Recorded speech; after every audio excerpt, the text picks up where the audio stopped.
everybody. Thank you for being here. And I think we are ready to start. So I'm going to start with a quick introduction.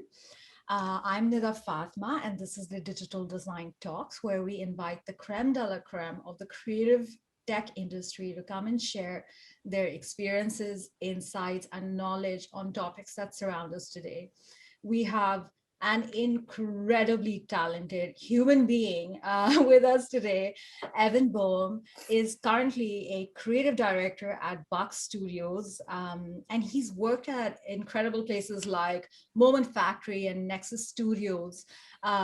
He's worked alongside teams on award-winning projects that include the widest spectrum of clients, to name some: Obama administration, the Hong Kong airport, Google, Microsoft. And he is here to talk to us about finding meaning in creative technologies. So the storytelling behind creative technologies. And we're all really, really happy to have him here. And of course, our audience, thank you for being here. We love the fact that you are a part of our community. And we look forward for you guys to share your questions for Evan.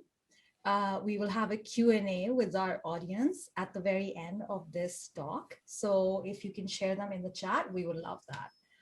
So hi, Evan, finally. It's so good to have you here.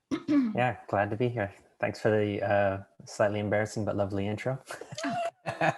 It's not embarrassing at all, but I get it.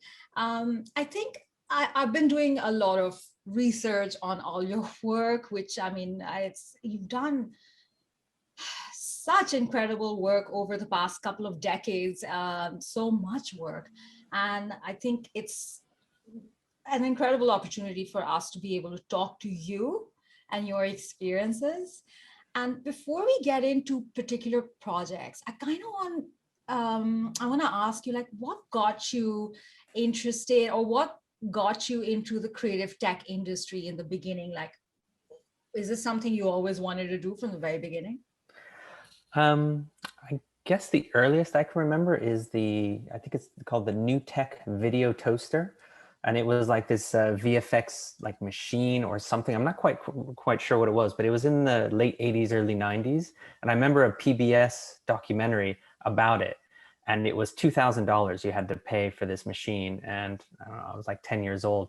I remember I was like, how can I save up my allowance so I can buy this insane machine? And it, yeah, never did that. But I ended up going to university to do computer engineering. And then for a class, I had to make a website, and it was just ugly, and it was just really ugly. And then I just spent so much time making it better looking that I realized that I was much more interested in the beauty of it and less interested in the back end. So I just shifted and ended up doing more and more animation and 3D, and really got into Flash. And it was there that I kind of fell with it, and all that computer stuff kind of fell away, but then it's just intermixed ever since then.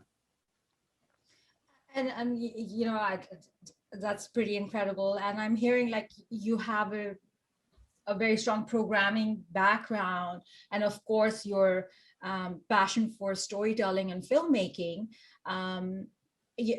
You always kept programming as sort of like your primary tool, you can say, for I guess it's kind of like, I guess it's like a hobby. It's one of those things where it's kind of relaxing to code. I mean, you're making something and it's very logical. It's like you're building a puzzle versus, I mean, I can't draw. I've actually taken drawing lessons many times, and I can't draw, and I would love to, but coding, it's like, it's there, it's a 1, it's a 0, and it just kind of logically works out. So it's actually, I find it very relaxing to code.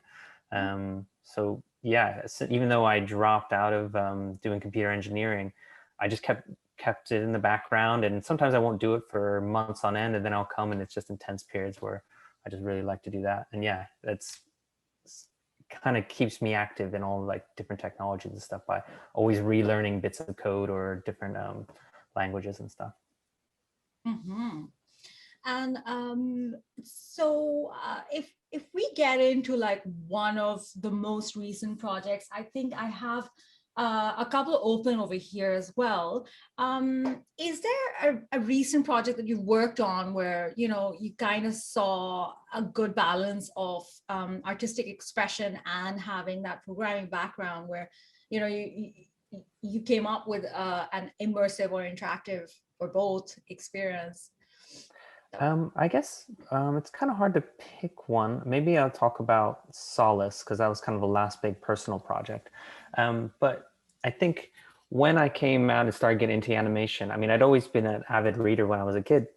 And part of animation and part of filmmaking is trying to express meaning and trying to create stories. And so what all the pieces that I was doing when I was kind of coding was also trying to do that same thing.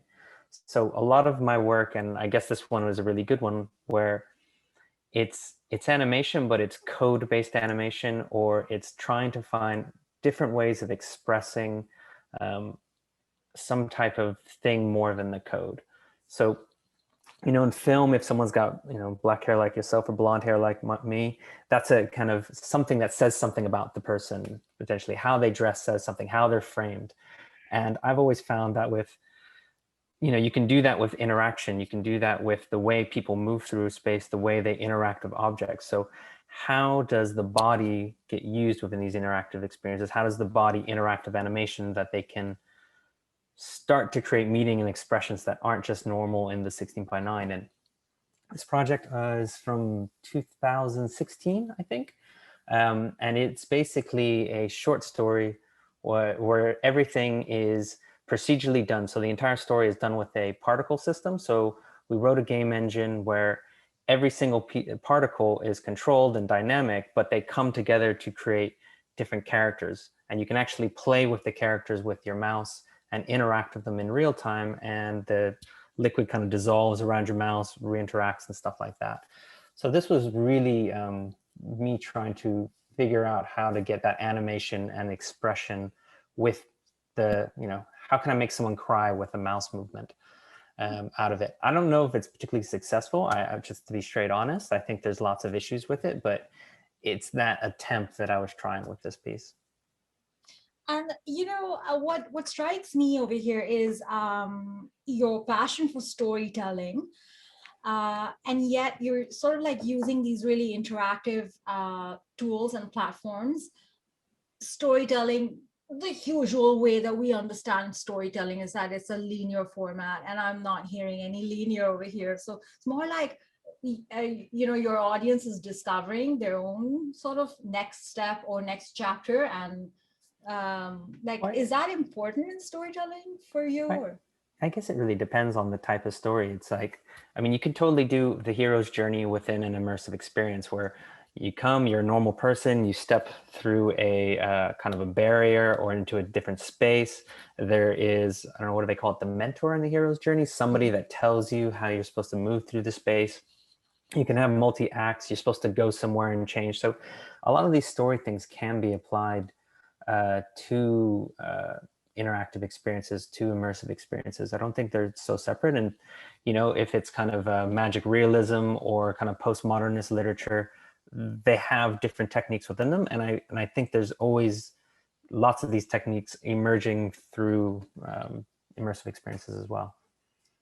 Very cool. And absolutely, you're right. Like Hero's Journey and all these story tools exist in games and all interact, lots of interactive experiences. Which brings me to the next sort of like topic that I want you to talk about is the importance of creating story worlds and story tools for, I mean, for the interactive projects, some that you have worked on. Mhm. I know that that's one thing that you take quite seriously. It's uh, perhaps sort of like a fundamental part of your workflow. And I want to know more about it. So, Well, I guess when writing a story, it tends to create worlds, but then I have to get paid at the end of the day. So I've been lucky enough to kind of work at like Nexus or Moment or now Buck, where a lot of times you're trying to create those expressions of an idea in a space for brand or for product. And I think one of the projects I sent ahead of time to you was like Microsoft, for example.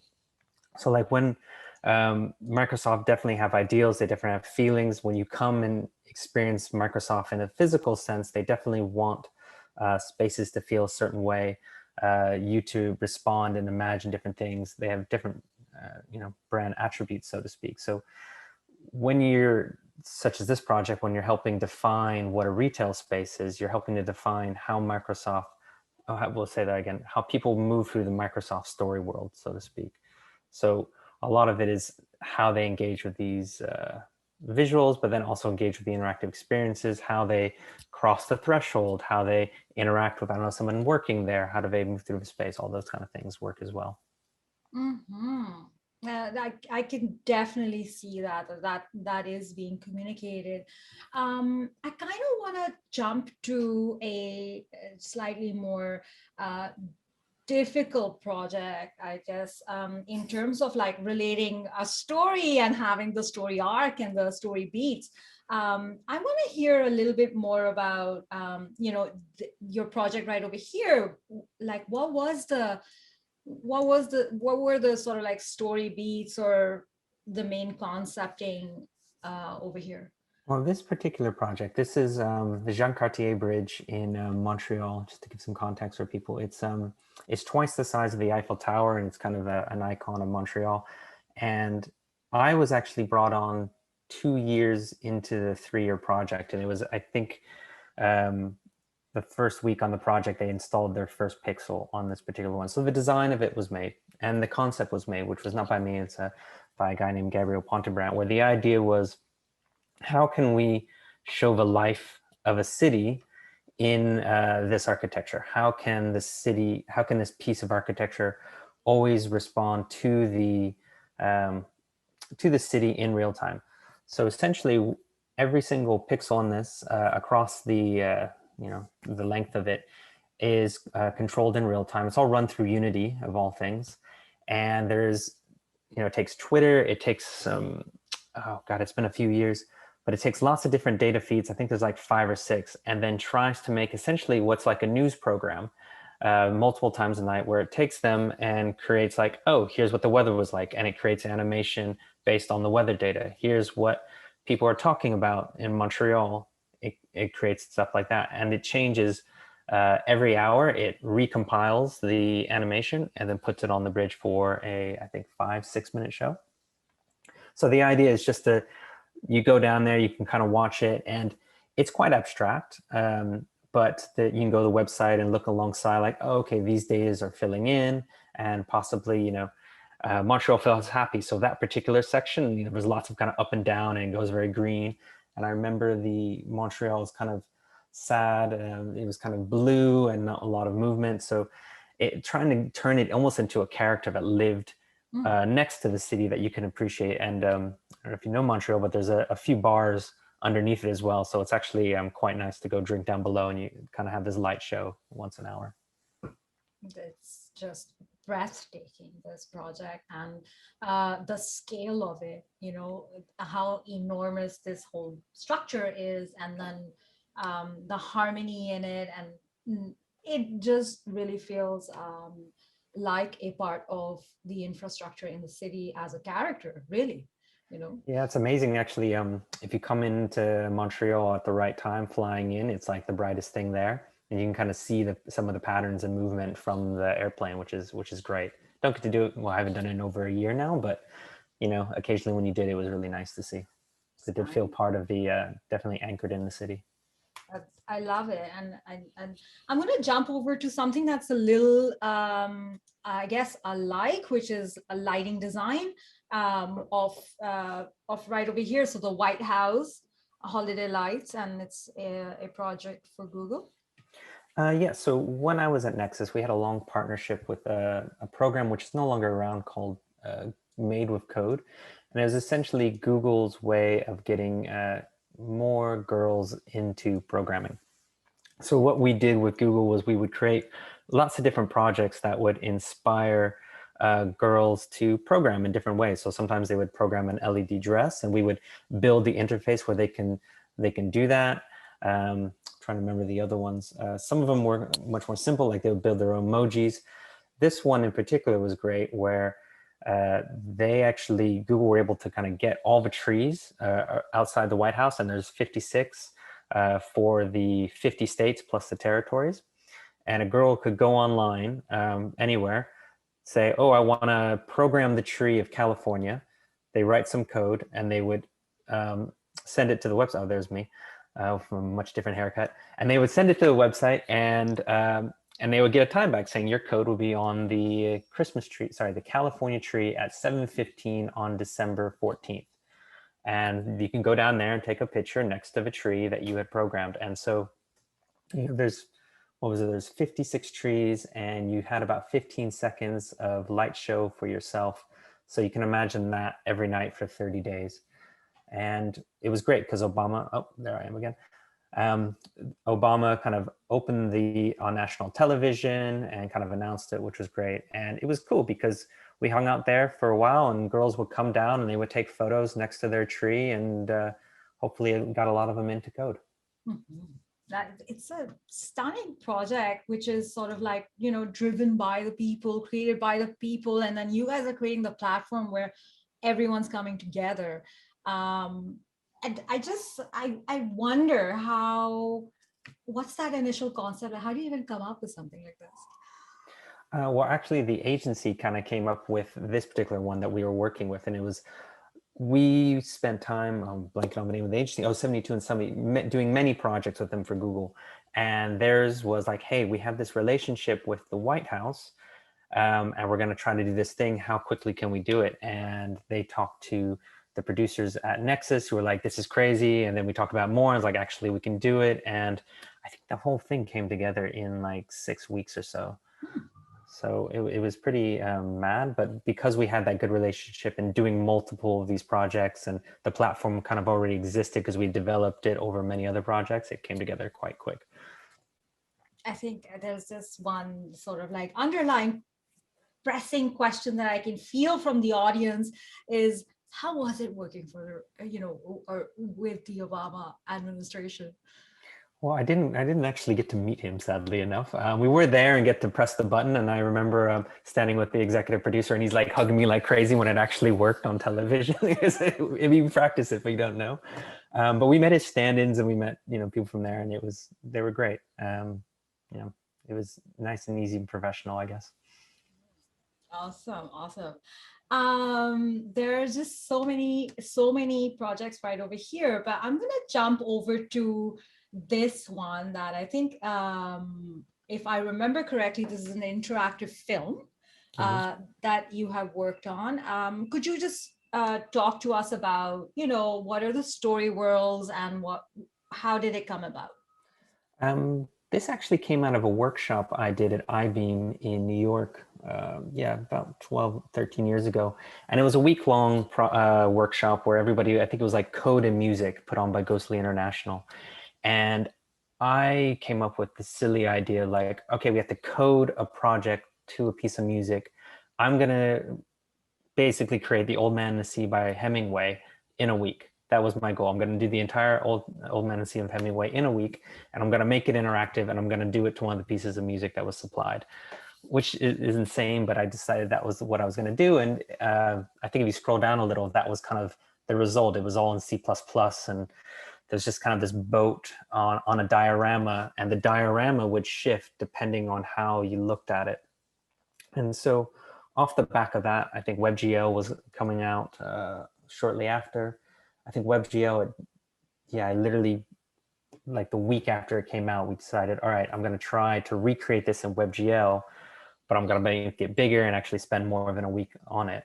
And Vice and Intel got wind of it, and they put a bit of money toward it, and it was great. We ended up making I think it's like a 10-minute interactive film where it's a 3D diorama, and depending on which angle you look into it, the story changes. And I think this is part of the exploration I was talking about before, like how does the movement of the person, how does the interaction change the base meaning? So depending on how fast you move this cube, how you presented the perspective, different things would change, different actions would happen.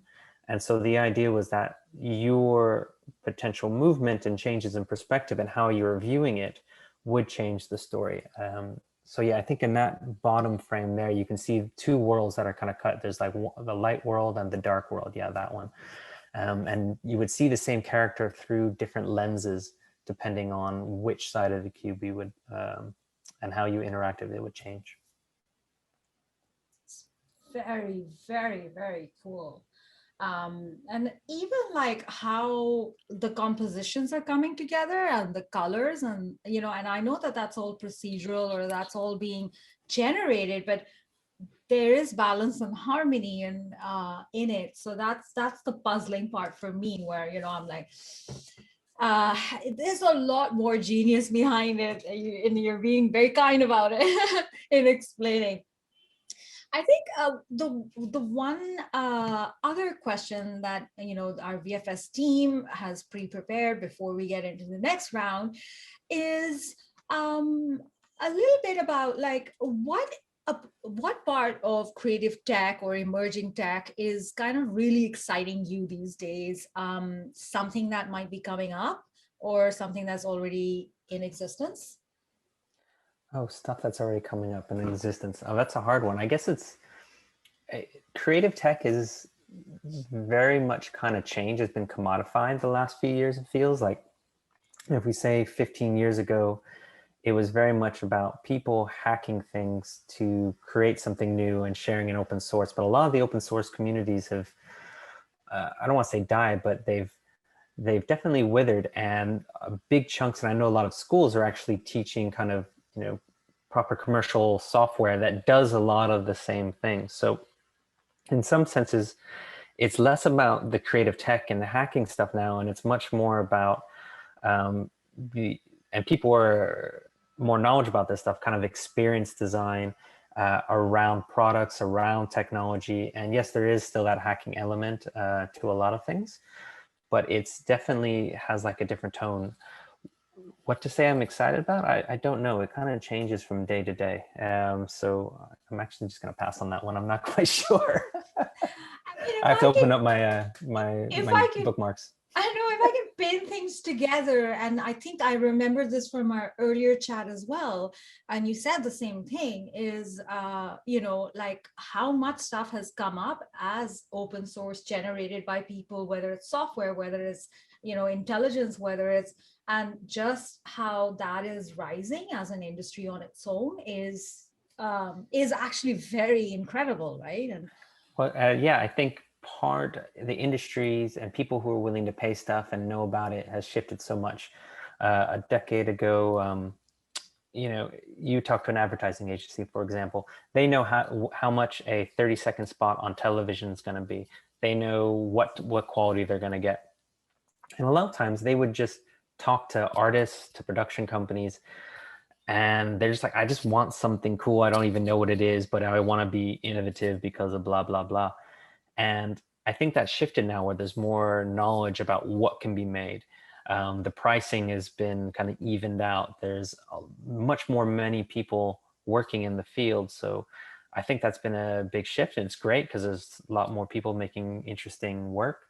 And it's great getting commissioned for work because the commissions are, let's say, a bit tighter. They're not perfect, but they're not as kind of like, I just want something, which is always the hardest brief to respond to. yeah. And I'm with you right there. Is what's coming out of all the new trends and amalgamation, and what are the people making.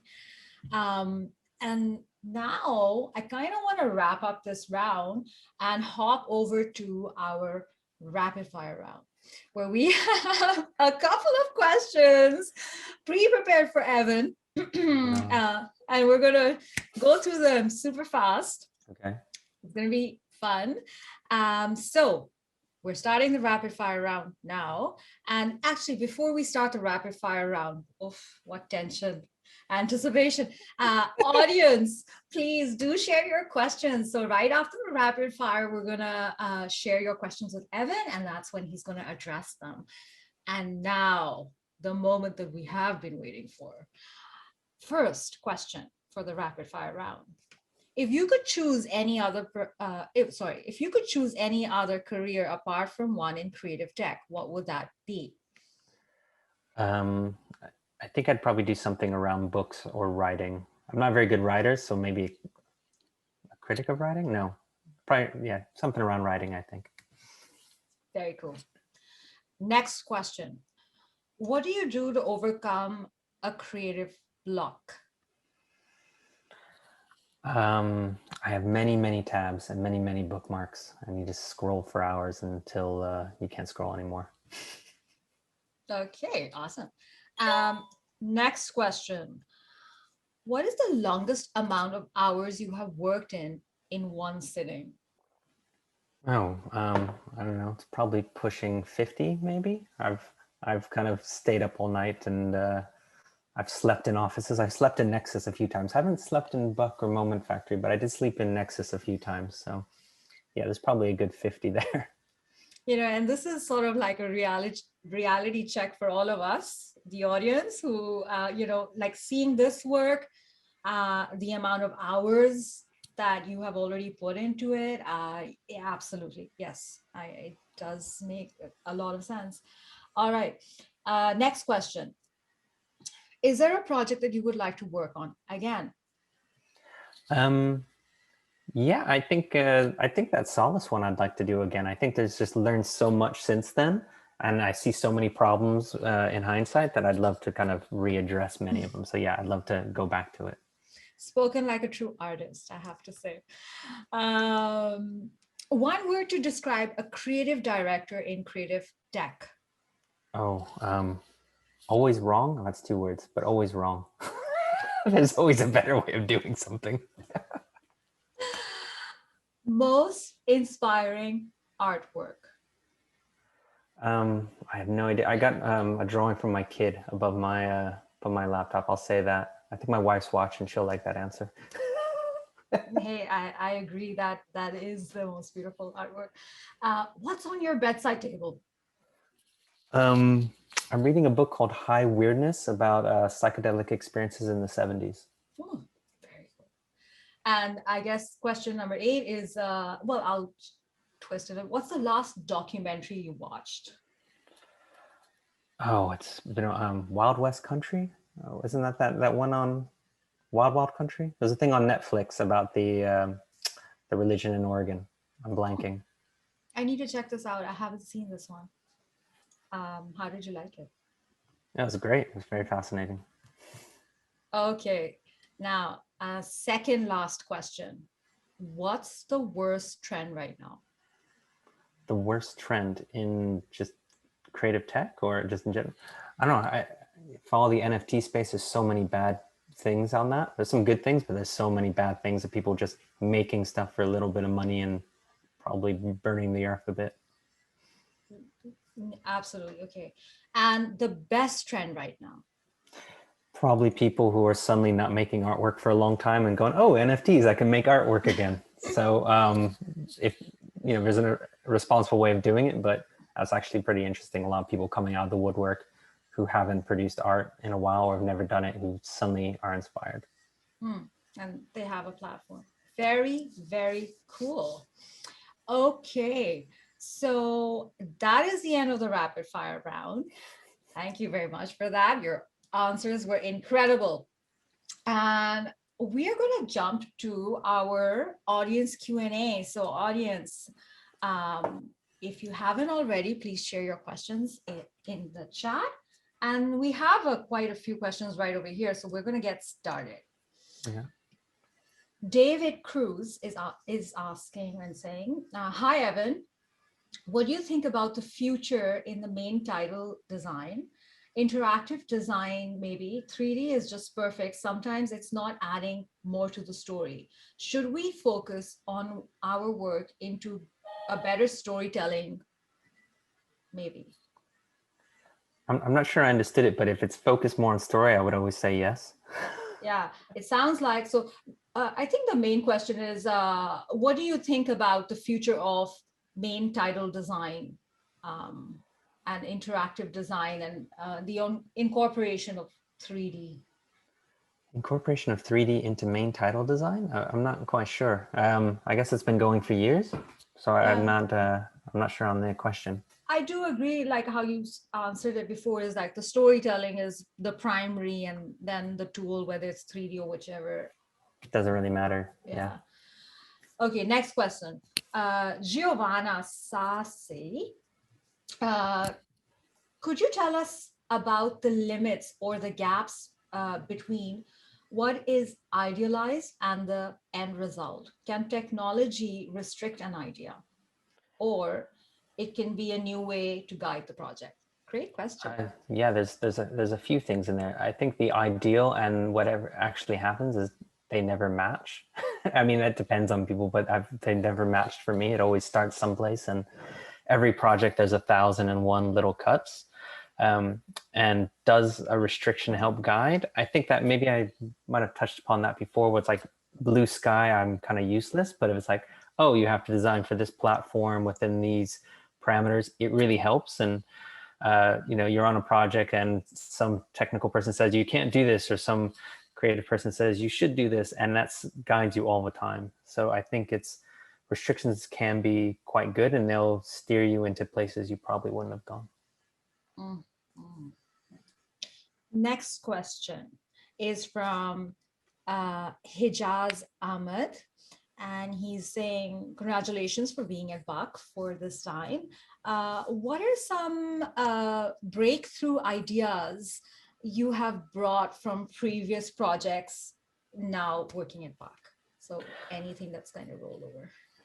Breakthrough ideas. That's a big phrase. I think where I've kind of joined Buck, and Buck's amazing for its design sense and its storytelling. It's got some of the best designers in the world, and I think um, why I'm there is because I have this technology interest, and it's just bringing that there and being part and working with a lot of amazing designers. So, and when it says bringing stuff other than an interest, not much. You talk to those guys, they're pretty smart and they have their stuff together. Okay. Lots of questions, so I'm going to go a bit faster. Kosok Haraguchi is asking, what got you started in coding and when? What got me started in coding? I don't actually remember, to be honest. It's been so long. I remember, yeah, I have no idea. I haven't thought about that in a long time. I kind of learned when I was 16, 17, but I don't remember why. I have to think about that one.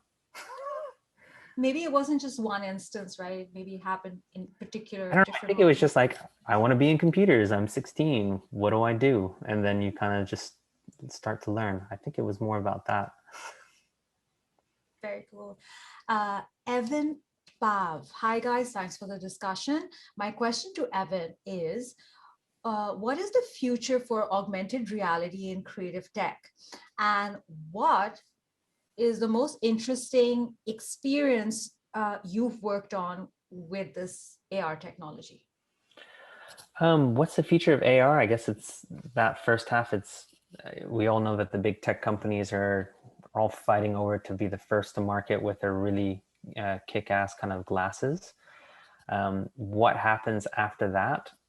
Not quite sure. I mean, there's a lot of dystopian stuff, but I think what's probably more interesting is people who are trying to look at it in kind of a positive way and trying to figure out what are the futures that this, there's a lot of work out of like the speculative future community, where it's about how does these technologies actually become not just useful and not just like, oh, hey, look, I can work anywhere, because why would you want to work anywhere? Or I can consume ads, because why do you want to consume more ads? But they're actually being able to do stuff out in the world that is useful, or that is kind of, pro-human. What was the second half of that question? It was, what have I worked on that's interesting? Mhm. Nothing much. Mm, Yeah, it's been a everything. while.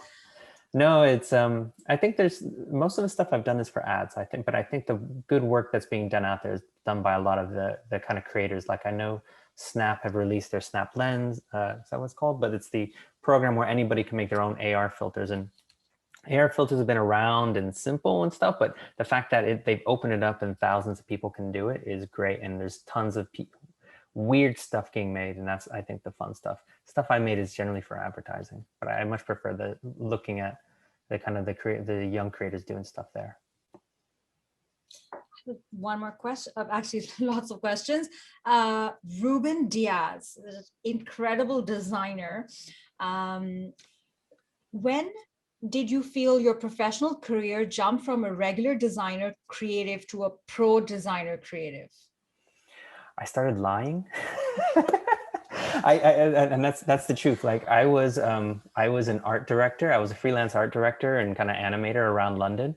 And I suddenly just said, no one wants to give me a project. I'm just going to call myself a director and see what happens. And I just, even though I'd never even directed anything, and I just started saying it, and I kind of got a few people to actually believe that, and it just kind of spitballed from there. And do I still believe?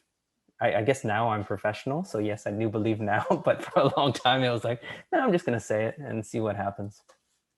I think Imposter syndrome is very real. Yes, that's exactly, yes. And it's more like sort of like even allowing yourself to recognize that you're a pro designer, whenever, and that might take rent. that might take a little bit of storytelling for yourself, right? Yeah. I mean, I guess I was pro. The first thing I ever got paid for was, I think it was like 19, and somebody was releasing a CD, a bunch of burnt CDs of rap CDs, and I did the cover design. He paid me $50. Very cool. So I guess that was the first time I was ever pro, when I got the $50. And I like that. Yeah, I photoshopped him in front of a Hummer that we walked down the street, and he found. He's like, "That's gonna be my car." I'm like, "All right, let's take a photo," and it was pretty bad. I got $50, so I was pro. Yeah, early phases of AR, composite. I like it.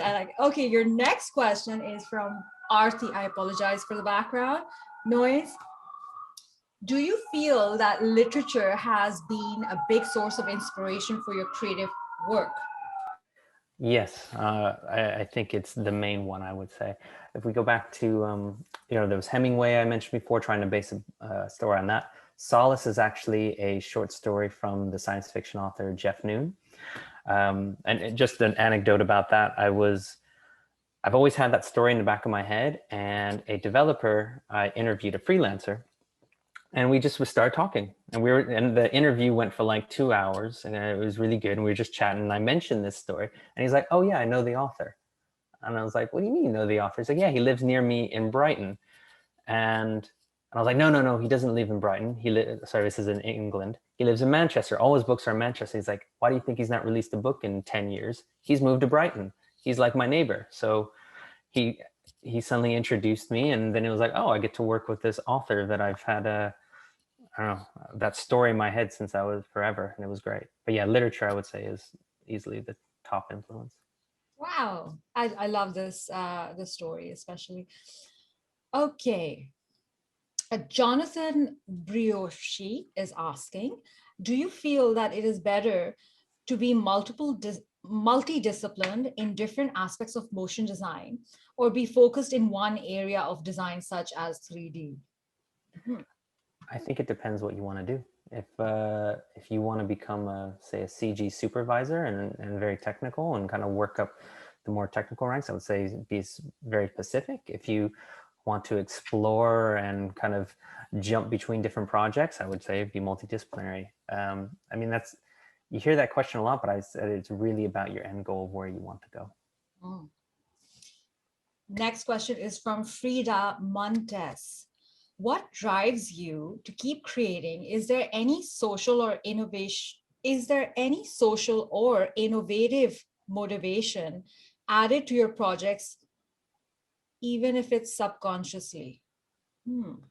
A social, well, I guess I create because I get paid to. I hate to say that, but no, I do have artwork outside of work, and yeah, sometimes it's just for me to keep fresh with things. Like I opened up a bit of code and I haven't done it in a while, and it's just to play with that. I think, and that's just kind of a relaxing thing. So maybe not so social, because I just do it by myself on my desk and kind of close the door to my 2-year-old. But that's one reason why I do it a lot. Or like antisocial. That's what my art is. My art is antisocial. Oh, it's not antisocial at all. It's very social. It's connecting millions of people together. But I guess the process requires, Yeah. Be antisocial. Your next question is Asha Patrice is asking, what program can you recommend for a person starting in interactive animation? At the moment, I would probably say something like Unity, any of the game engines like Unreal, or possibly Touch Designer. I know there's a few schools in Canada that almost exclusively do Touch Designer, so there's a lot of people working on that.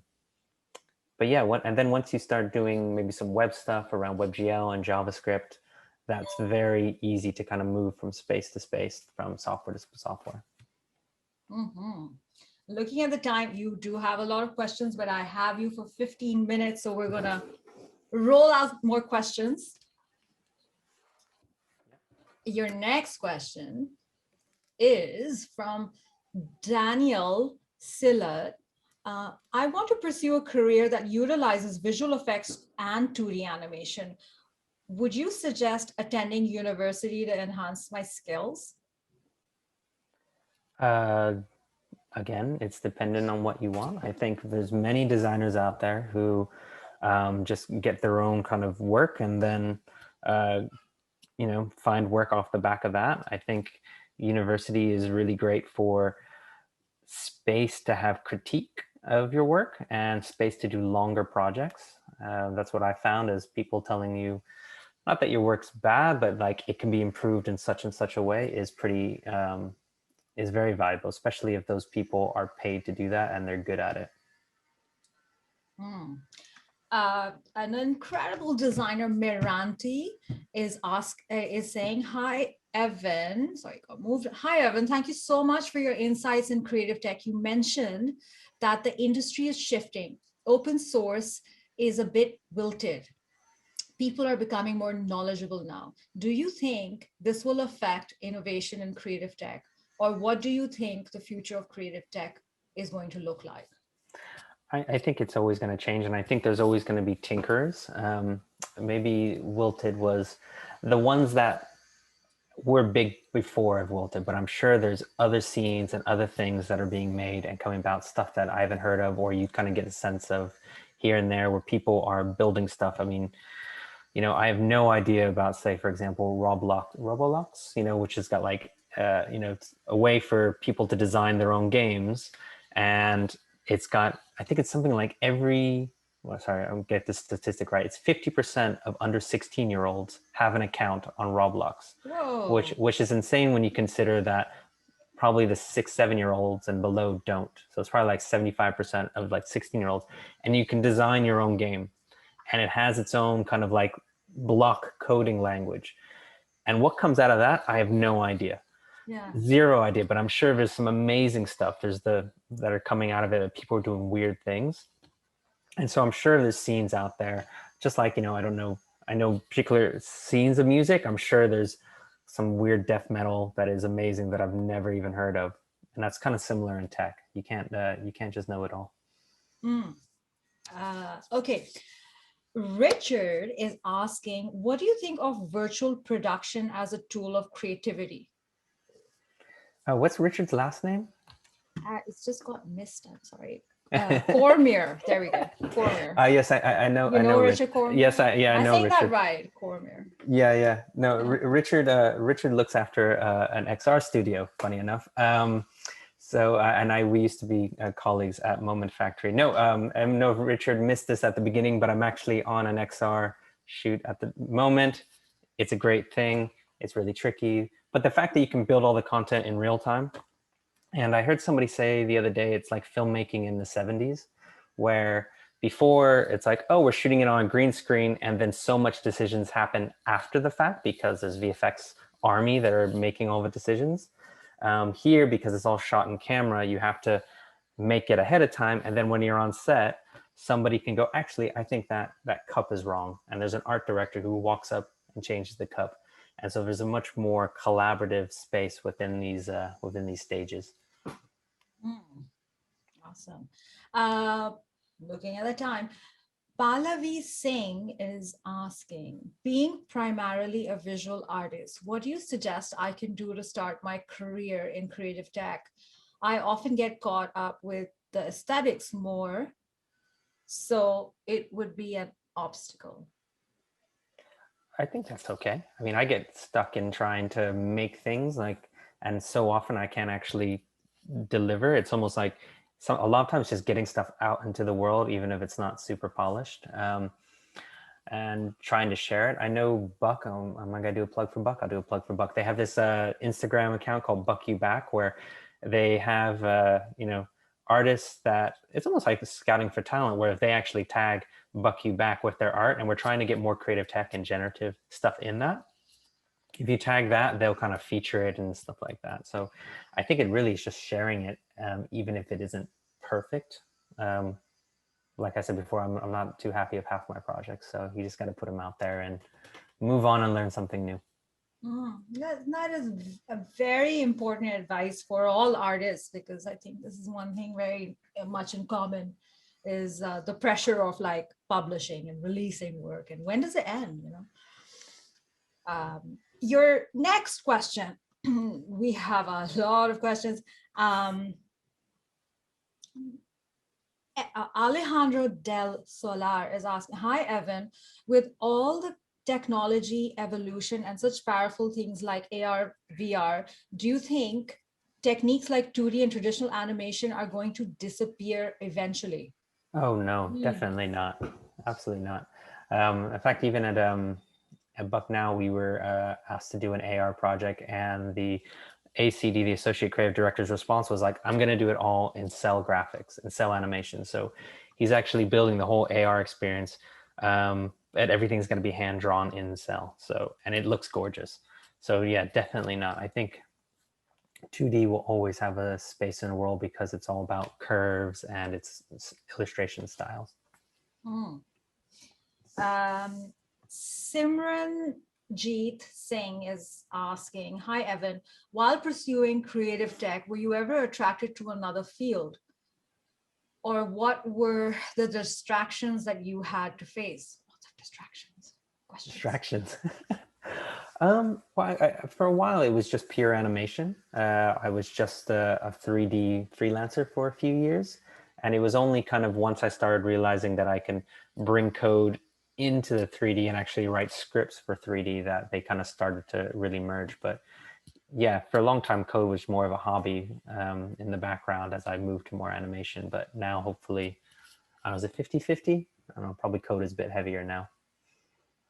Hmm. Okay. Noni is asking, how do you think evolution of technology will impact interface design? Well, I mean, there's examples of that every day. I know, like Google for like their Jacquard project, where it's like interactive cloth, or every other week there's hand tracking or eye tracking that's a bit better. So all that interface design is going to have to respond to these kind of new movements and new types of interaction, and how you use your hands or eyes or body within a space. I think that's really going to be an interesting space. So I mean, maybe this goes back to a question of trend of, it's not necessarily the tech that's interesting, but the fact that these new innovations will allow people to design new interfaces, but design new experiences, and hence tell new types of stories. And I think those are, yeah, those things will always kind of be updating and changing and be cool to play with. Mm, no, absolutely. All right. So, and I'll wrap things up. So, I'll ask the last question for today from Diego Solas, who is probably talking about something that a lot of people feel is, as a creative, I'm scared of being left out, FOMO. Uh, and he's saying, so how do I stay afloat amidst all the changing software and demands? Oh, I think everybody has that fear. There's so much and you can't learn it all. And when you look at I don't know, a lot of people, they seem to be putting out a lot of work. But yeah, I think if you stick with the main ones, they will evolve and add new features, and it's okay. And you can kind of put out work at your own pace. But yeah, I'm constantly amazed at the amount of work some people put out. Some people seem to put out dailies. It's like, how do you even find a moment in the day to do that? But yeah. Yeah, especially like there's a swarm of work being generated in the NFT domain, which is mind blowing. Like how much work is coming out all of a sudden. Thank you so much for answering all these questions. There were a lot of questions. Okay. Thank you, audience, for asking all these amazing questions. And you know, the one thing that I do hear is everybody's asking about, you know, a lot about inspiration and a career in creative tech and your experience. And what is coming up for me is that you've actually inspired a lot of people. Um, you know, Oh, by thank you. sharing your work and talking about your experience in creative tech, I feel like our audience and myself are very inspired right here, right now, to check this out. And Oh, well, thank you for inviting me. It was a pleasure. absolutely. You know, these invitations, they come with a catch that we will always want to invite you again. So I Yeah, hope no problem. you can put that in your schedule for next talk. We can, you know, book that soon.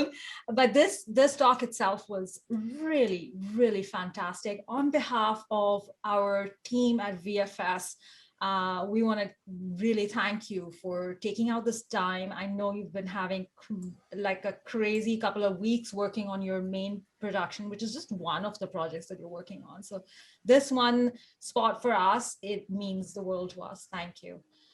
Thank you. And audience, we love to have you here. We really appreciate the fact that you take the time out to be a part of these conversations. And you can join us again. We will have another DD talk in a month's time. There are some industry talks that VFS is hosting. You can check out information for that at vfs.edu. Until then, please take care and stay safe. All right. Bye-bye, everyone.